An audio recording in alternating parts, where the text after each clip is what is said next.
जी अस्सलाम वालेकुम।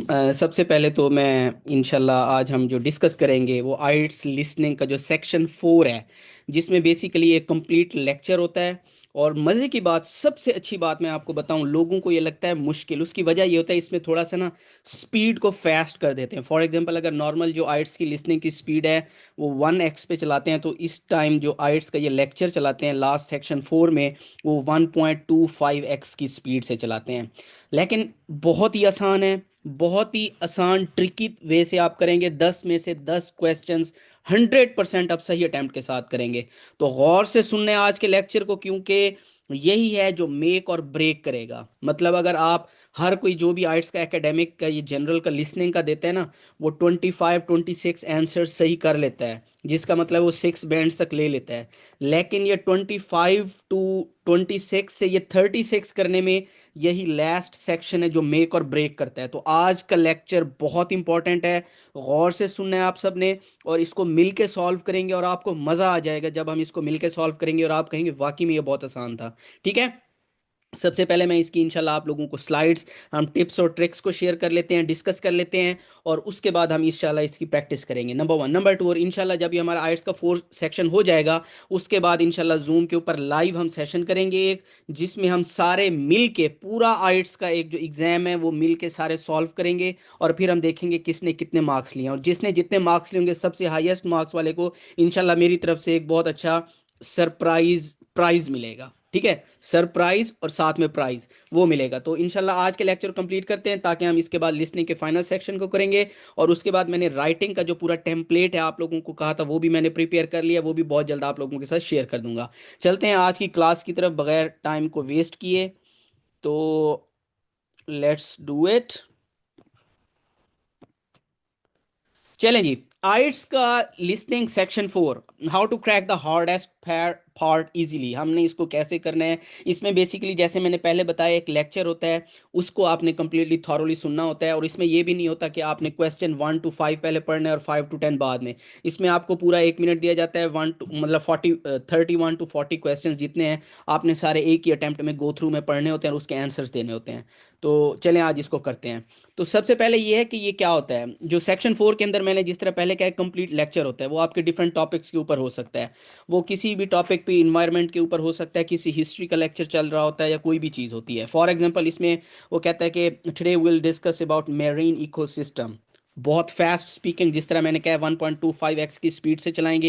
Academic vocabulary बहुत अच्छी इसमें यूज़ करते हैं, मुश्किल लफ्ज़ नहीं यूज़ करते। सिनोनिम्स का बहुत ज़्यादा इस्तेमाल होता है। फॉर एग्जांपल वो कहता है कि फोटोसिंथेसिस है, जो कि जियोथर्मल प्रोसेस भी है, इसमें हमेशा आंसर्स ओनली वंस होता है। इसमें ये भी मेंशन होता है, मोस्टली ये नहीं होता कि इसमें 2 से 3 वर्ड यूज होते हैं, एक ही लफ्ज का इस्तेमाल होता है। तो ये इसमें सबसे आसान चीज है, क्योंकि फास्ट पेस से चल रहा होता है, इसीलिए लफ्ज एक ही मोस्टली यूज करते हैं। इसका गोल्डन रूल क्या है, जिससे आप 100% अपने जवाब को एक्यूरेट करते हैं, कि आपने प्रिडिक्ट करना होता है बहुत सारी चीजों को। जब ऑडियो चल रही होती है, आपने प्रिडिक्ट करना होता है इसका आंसर क्या होगा। फॉर एग्जाम्पल वो कहता है the main cause of pollution is, ठीक है। तो आप जो उसकी टोन होता है ना, उससे असेस करते हैं ये किस टॉपिक के ऊपर बात। सबसे पहले जो जो भी पैराग्राफ होता है, उसकी मेन हेडिंग पढ़नी होती है। क्या वो इकोसिस्टम पे बात करने लगा है, क्या वो कोई पोल्यूशन के ऊपर बात करने लगा है, क्या जो टॉपिक है उसका नाम कोई जियोथर्मल एनर्जी है, क्या जो टॉपिक है वो पॉलिटिकल बेस है, क्या वो टॉपिक है कोई एकेडमिक किसी चीज़ के ऊपर लेक्चर दे रहा है। तो वहां से आपने प्रिडिक्ट करना है कि जो भी बातें करेगा इसी के इर्द गिर्द ही बातें करेगा, कोई आउट ऑफ द वे जाके बात नहीं करेगा। तो यहां से आपने टोन से भी ना एक आइडिया लगाना होता है कि किस टॉपिक पे वो बात करेगा। ठीक है। हमने उसके बाद जो होता है स्ट्रेटेजी 1, सिनोनिम का बहुत एक्यूरेटली इसमें यूज करता है, और बहुत एक्सटेंसिव किस्म का यूज करता है। फॉर एग्जांपल वो कहता है क्वेश्चन 1 में, इंक्रीज इन पॉपुलेशन, ठीक है। ऑडियो में कह देगा वो rapid growth in the number of people, immense population, immense number of the versatility of different kind of man kind, मतलब वो सिनोनिम का यूज करेगा। तो यहाँ पे सेक्शन 4 के अंदर सिनोनिम बहुत एक्सटेंसिव यूज होते हैं। तो मेक श्योर कि आपकी वोकेबलरी एक्सटेंसिव हो, अच्छी हो, जिससे आप हमेशा अच्छा गैस कर सकेंगे। अच्छा जी, इसमें मजे की बात यह है, कभी भी इस तरह नहीं करेगा जिस तरह मैंने पहले भी आइट्स के सारे लेक्चर्स में कहा, दोबारा रिपीट करता हूं, कि क्वेश्चन 1 पहले पूछे, क्वेश्चन 10 पहले पूछे और 1 बाद में पूछे, उसकी बात बात नहीं, ऐसे नहीं है, जो बात पहले करेगा उसका क्वेश्चन भी पहले आएगा, हमेशा एक सीक्वेंस में जाएगा। तो इसीलिए इस बात में मेक श्योर करना है कि जो उसका ऑर्डर होता है that is always in a correct sequence, वो रैंडम हैphazardly नहीं होता। अच्छा जी, दोबारा से वही बात है कि वो पैटर्न को फॉलो करता है। फॉर एग्जांपल वो कहता है कॉमन स्ट्रक्चर, कॉज की जगह इफेक्ट कह देगा, प्रॉब्लम है तो उसका सोल्यूशन बताएगा। जिस तरह उसने एग्जांपल दिया, the issue across due to pollution, so researcher suggested. ठीक है, पहले उसने प्रॉब्लम बताई है कि पोल्यूशन की क्या है, फिर वो कहता है जो रिसर्चर्स है उन्होंने क्या सजेस्ट किया, उसका सोल्यूशन बताने की तरफ जा रहा है। तो आपका जो आंसर है, अगर वो एक प्रॉब्लम बता रहा है तो अगला मतलब उसका सोल्यूशन बताएगा, तो मतलब आप वहीं पे उसको डिग आउट करने के लिए पहले से माइंड सेट अपना बनाएंगे। उसके बाद ये है कि इसकी प्रैक्टिस आप लोगों ने कैसे करना है, जिस तरह मैंने पहले कहा है कि वो 1.25x की स्पीड से चलाएगा। टेड टॉक सुने, जिस तरह आपने स्पीड ट्रेनिंग अपनी करें, जिस तरह वो कहते हैं how bacteria shape ecosystem, Ted talk पे जाके इसको सुने, इस स्पीड के साथ सुने तो आपको अच्छी सी प्रैक्टिस होना शुरू हो जाएगी। फिर क्या करना है आपने, इसका बहुत आसान सबसे इंपॉर्टेंट ये स्लाइड है, आपने हमेशा जो सुनना है उसके कीवर्ड्स अपनी लिखने हैं। फॉर एग्जांपल उसने बात की ऑडियो के अंदर, the population increase due to migration, keyword आपने जल्दी से क्या लिखना है इस लाइन में, पॉपुलेशन कीवर्ड, इंक्रीज क्या उसने किया है, माइग्रेशन। ये आपने हर लाइन का कीवर्ड लिखते जाना है। जब आप कीवर्ड लिखेंगे कभी भी आप गलती की गुंजाइश नहीं होगी, ना आप गलती करेंगे। तो इस स्लाइड का और इस सेक्शन का सबसे इंपॉर्टेंट जो टेक्टिक है, गौर से सुनना है, स्पीड वे में चलेगा, अच्छे से सुनना है, सिनोनिम का यूज, और सबसे इंपॉर्टेंट बात ये अपने कीवर्ड्स को आपने लिखते जाना है। जितनी अच्छी कीवर्ड की वोकेबलरी होगी, जितनी अच्छी कीवर्ड का स्टोरेज होगा, उतना जल्दी आप आंसर्स दे सकेंगे। अच्छा जी, और क्या है, वार्निंग सिग्नल। ये बहुत इंपॉर्टेंट चीज़ है, क्योंकि वो पहले नॉर्मल बात करेगा, फिर वो इन वर्ड्स का यूज़ करेगा, however, but, whatsoever, but we think so. इसमें जिस तरह उसने कहा however, for example there are so many reason for the extensive pollution in current era, however the most important factor is, अब मतलब how ever के बाद, but के बाद, वाइल सो एवर के बाद, वट सो एवर के बाद जो बात करेगा वो उसका आंसर होगा। तो these are the keywords, these are the warning signals, जिसके बाद जवाब आने के 100% चांसेस होते हैं। तो इन कीवर्ड्स को, वार्निंग सिग्नल्स को बहुत गौर से सुनना होता है कि जब ये बात आएगी मतलब इसके बाद जवाब आएगा आपका। उसके अलावा ये होता है कि कॉमन टॉपिक्स ये बेसिकली लास्ट लेक्चर में करते हैं, बायोलॉजी, एनवायरनमेंट है, साइंस है। फॉर एग्जांपल उसने क्या है, fish communication pattern, expect technical vocabulary. जब बायोलॉजी की कोई बात आएगी तो मतलब है उसमें वो बहुत सारी बात करेगा, रेस्पिरेशन की बात कर सकता है, उसमें लंग्स की बात कर सकता है, इवेपोरेशन की बात कर सकता है, इस तरह के वर्ड्स यूज़ कर सकता है। तो इसमें टेक्निकल वोकेबलरी भी सेक्शन जो 4 है इसका उसमें आती हैं। अच्छा, डेली प्रैक्टिस रूटीन का आपने क्या करना है, आपने कैम्ब्रिज टेस्ट जो है वो कर सकते हैं, जो हमने लिंक आपको मैंने प्रोवाइड किया वहां से भी आप डेली अपनी प्रैक्टिस कर सकते हैं। जितनी ज़्यादा प्रैक्टिस करेंगे उतना ज़्यादा जल्दी आप यूज टू होंगे और चीज़ें अच्छे से ग्रिप आएंगी आपको। फाइनल इसका क्या है, कोई एक क्वेश्चन भी मिस हो गया वहां पे स्टॉप ना करें, प्लीज स्टॉप ना करें। एक क्वेश्चन पे भी आपने अगर स्टॉप किया, अगले आपके सारे 10 के 10 क्वेश्चंस गलत हो जाएंगे। अगर एक क्वेश्चन मिस हो गया कोई मसला नहीं, आपने कीवर्ड्स बनाए हैं, जब आप सारे अटेम्प्ट कर लें बाद में कीवर्ड की जगह पे उसको तुक्का लगा दीजिएगा, लेकिन आपने कहीं पे स्टे नहीं करना, क्योंकि अगर आपने एक मिस कर लिया अगले सारे आपने मिस कर देने हैं।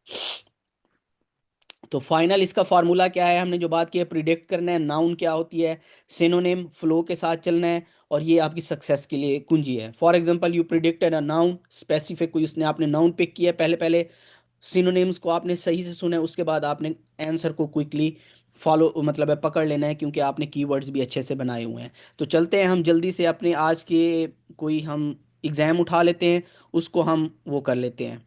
ठीक है, ये आज हम करने लगे हैं जो बहुत ही आप लोगों को मज़ा आएगा इसको सुन के। सबसे पहले इसमें अपने हमने क्या करना है, अभी नंबर 1 हमने इसको मिल के सुनना है। जल्दी से अपनी कॉपी पेंसिल उठा लें, सारे जो भी सुन रहे हैं इसको यहीं पे स्टॉप कर लें, पहले कॉपी पेंसिल उठाएं, फिर अपने आप सब ने मिल के सुनना है और हमने इसको हल करना है। कोशिश करनी है जो भी बच्चा 10 में से आज 8, 7 और 8 नंबर लेगा वो कमेंट करेगा, इंशाल्लाह मैं उसको उसके लिए क्लैपिंग करूंगा। नेक्स्ट वीडियो में उसका नाम लेके मैं सबको कहूंगा उसके लिए क्लैपिंग करेंगे। तो सबसे पहले इसको स्टॉप करें, कॉपी पेंसिल उठाएं, ये जो क्वेश्चंस अभी 10 क्वेश्चंस करेंगे मिल के करेंगे, और यकीन माने मिल के करेंगे सब के सब के इंशाल्लाह 7+ स्कोर्स आएंगे इस 10 में से। और 7+ जिसके आ गए मतलब 26 उसने बाकी में लिया था, 7 इसमें ले लिए हैं, तो उसके 33 34 मतलब 7 बैंड प्लस 100% आ जाएंगे। तो उठाएं कॉपी पेंसिल और इसको स्टार्ट करते हैं, ठीक है। चलें जी, मिलके हम पहले इसको सुनते हैं और इंशाल्लाह उसको फिर हल करते हैं, देखते हैं आज क्या होता है। Section 4. You will hear a talk on the subject of the urban landscape. First, you have some time to look at questions 31 to 40. एक ही अटेम्प्ट में हमें सारे पढ़ने हैं, तो मैं किस तरह पढ़ूंगा? वो पहले, सबसे पहले मैं टॉपिक पढ़ूंगा, अर्बन लैंडस्केप के ऊपर बात कर रहा है। कहता है ways of planning our dash is better. फिर कहता है they can make cities more और less dash, they can make inland cities more dash, local impact of trees more dash less dash. उसके बाद कहते हैं टेम्परेचर रेगुलेशन पे बात करेगा तो trees evaporate water through their dash. Wind force का क्या इम्पैक्ट होता है? मोर विंड डैश लेवल के ऊपर हो अगर, ट्रीज क्या करते हैं विंड फोर्स के ऊपर, ये। फिर वो कहता है dash frequency noises passes through trees, किस चीज़ की फ्रीक्वेंसी सुन लेंगे? Trees require a lot of sunlight water and dash to grow. तो बहुत आसान है, देखिए मैंने अपने माइंड में Now listen carefully and answer questions 31 to 40. चले मिल के करते हैं, आसान होगा, देखिएगा। Good day, ladies and gentlemen. I have been asked today to talk to you about the urban landscape. There are two major areas that I will focus on in my talk: how vegetation can have a significant effect on urban climate, and how we can better plan our cities using trees to provide a more comfortable environment for us to live in. Trees can have a significant impact on our cities. They can make a city as a whole a bit less windy, or a bit more windy if that's what you want. They can make it a bit cooler if it's a hot summer day in an Australian city, or they can make it a bit more humid if it's a dry inland city. On the local scale, that is in particular areas within the city, trees can make the local area more shady, cooler, more humid, and much less windy. In fact, trees, and planting of various kinds, can be used to make city streets actually less dangerous in particular areas. How do trees do all that, you ask? Well, the main difference between a tree and a building is a tree has got an internal mechanism to keep the temperature regulated. It evaporates water through its leaves, and that means that the temperature of the leaves is never very far from our own body temperature. The temperature of a building surface on a hot sunny day can easily be 20 degrees more than our temperature. Trees, on the other hand, remain cooler than buildings because they sweat. This means that they can humidify the air and cool it, a property which can be exploited to improve the local climate.